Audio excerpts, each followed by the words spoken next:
This painting is called Water's Edge, and it's just a fun painting. It's not, doesn't have any real heavy spiritual messages. It's the idea, again, fantasy characters. There's a fairy and a mermaid. There in the background, there's a heron and a swan, which the heron, as I mentioned before, is a healing character for me. The fish are swirling around, turtles watching them. It's just a fun, light piece that explores sort of a positive energy. And again, also kind of going back into a childhood way of having an open imagination.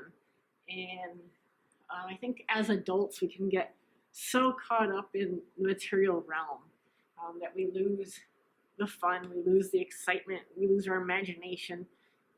We get too caught up in, you know, what's supposedly real and what is supposedly important.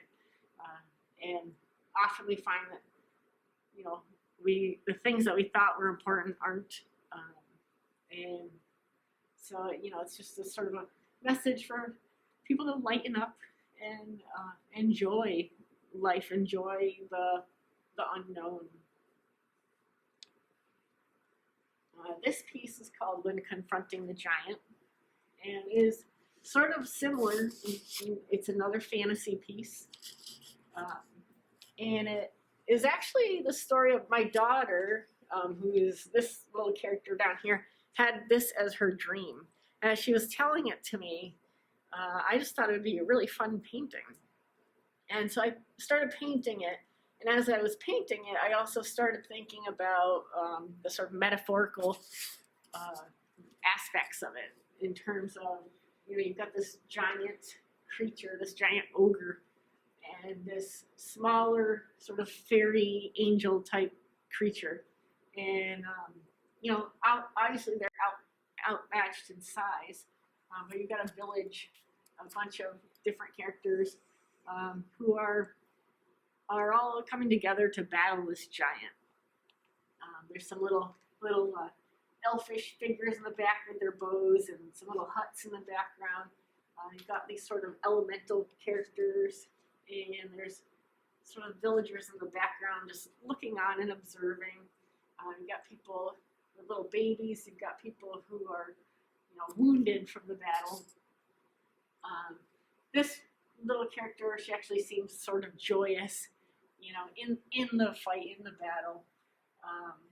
And one of the things that I was sort of trying to draw on while painting this is, you know, the idea that it takes a collective to address a big problem. You know, this is an ogre, but in real life, we've got problems that can seem like a giant ogre. We've got problems that can seem overwhelming. If you either take it a step at a time, you know, then, you know, you can address these apparently or seemingly big problems. But also, the idea was that a lot of times the ogre is yourself. It's your own thinking. And, you know, you've got all these different characters. They can all be different aspects of your own self. And a lot of times when there's this, you know, giant problem that we avoid, it just gets bigger and bigger and more problematic. But then when you face it, you can find that it might have seemed enormous, but that it's still doable. So it's sort of a painting of encouragement, and about addressing issues, addressing problems face on, and that sometimes, you know, you are the ogre, and that's okay. You know, it's also just a fun piece on sort of taking a lighthearted approach at acknowledging our own flaws and our own monsters, our own problems.